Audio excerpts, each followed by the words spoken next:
Okay guys, so I got my Ranger tore apart yet again. I'm doing the turn signals now in this thing, kind of finishing up that rear light that I put in. I'm going to show you how I do this. I'm not going to show you running wires or anything because I'm going to assume that everybody's going to have probably a little different lights they're using for the turn signals. So I'm just going to show you how I'm going to accomplish the turn signals, and then you can copy that with your own version, either using little LEDs or whatever you want to do on that aspect. But I'm just going to show you how to get it done. Okay guys, so here's the parts you're going to need. You're going to need a 2-prong flasher.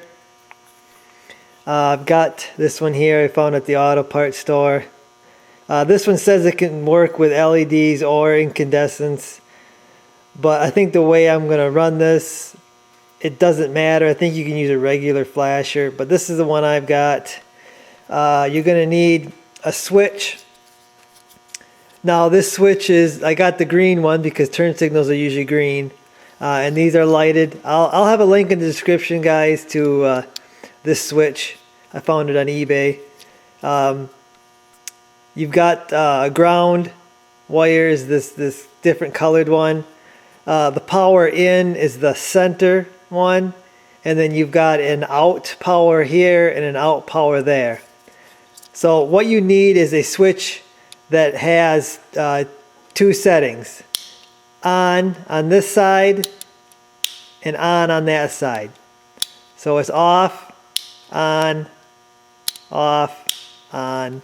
and it powers 2 different things. So that's the kind of switch you're going to need. Next thing you're going to need to get LED lights to work, you probably don't need to do this if you're using incandescent, but I don't have incandescent to do any testing. I'm doing all LED. I couldn't get it to work without the resistors. So you're going to need 2 resistors, one for the left and one for the right turn signal. And you can find them anywhere, guys, online. They're real cheap. So that's what you're going to need. I'm going to show you how I install it. I'm going to install the parts, guys, and then I'll show you what I did. Okay, guys, so I'm going to go through this pretty quick. If you got to watch it a few times, go ahead and do that. I got the flasher here. I've got power coming in. You can do switched power if you want. I've got constant power on mine, so the turn signals work even when the switch is off. That's going into X terminal on the flasher. The out terminal is going to the center post on the switch. So you basically, the power that the switch is getting is going through the flasher. Okay? There's a ground here on the switch, right here, the black one. That black one there is this is the ground. I just got that going to right there, actually. That's grounded to the machine. And then you're going to have your left and right turn signals right here and right here. So these 2 are the turn signals. Depending on which way you turn your switch will depend on which one gets the right and left. So you have to find out which direction you're going to put your switch, and that's the way they'll be. So if you just run it like that, you just without the resistors, the flasher is not going to activate. The LEDs aren't going to draw enough power to activate that flasher. So what you need to do is, just like you would do when you're getting like a hyper flash on a vehicle, you've got to tap into the power out, the wire that's going to the turn signal. You got to tap into that with your resistor, and then you got to ground that resistor. So the positive out, and then you're going to ground it. Now, these, when they're on, they get warm, and I think sometimes they even get hot.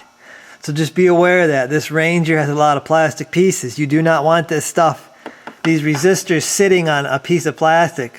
Like if you got a heater and you got the heater plenum or your duct work, do not let this sit on there. Find yourself a metal piece. I'm going to go right to this metal piece right here, and I'm going to zip tie those resistors to that so they are not touching anything plastic, because they do get warm when you run them. I don't plan on probably running them much because I am off-road most of the time, but when I am on the road, I want to have turn signals to let everybody know what I'm doing. Now, I don't have anything on the front. I don't have front turn signals yet. That's going to be another video, guys. I'll add that once I do that. I haven't quite figured out what I'm doing, but right now I am just getting the rear turn signals working, running the switch, and getting everything sorted out.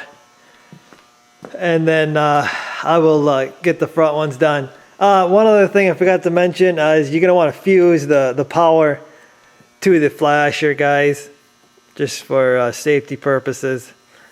But I'm going to get this all tidied up, show you where I'm putting the switch in the Ranger, and then we'll take a look at the turn signals.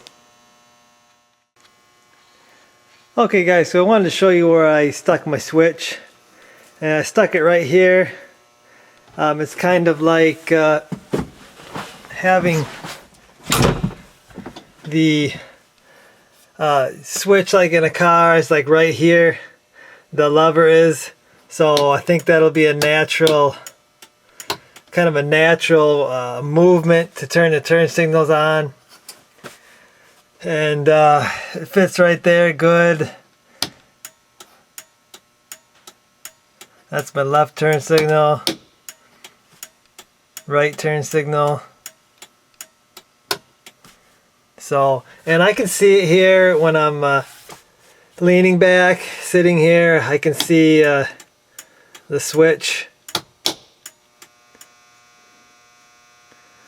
So there it is with all the lights on.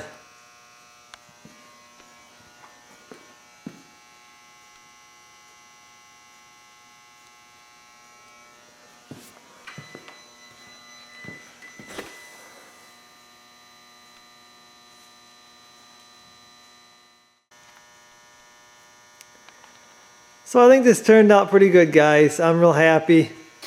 I may take the turn signals a little farther. Maybe try tapping into the factory lights, or maybe add 1 or 2 LED lights on the side here. But I got the wires run there, so it'd be easy to add stuff, and I've got everything set up. So just like the front, it's going to be easy to add some if I want to add some, and that's what I'll probably do later on down the road, guys. But that's going to do it for me on this one, guys. Hope you enjoyed the video. Hope this helps some people out. I will see you guys in the next one.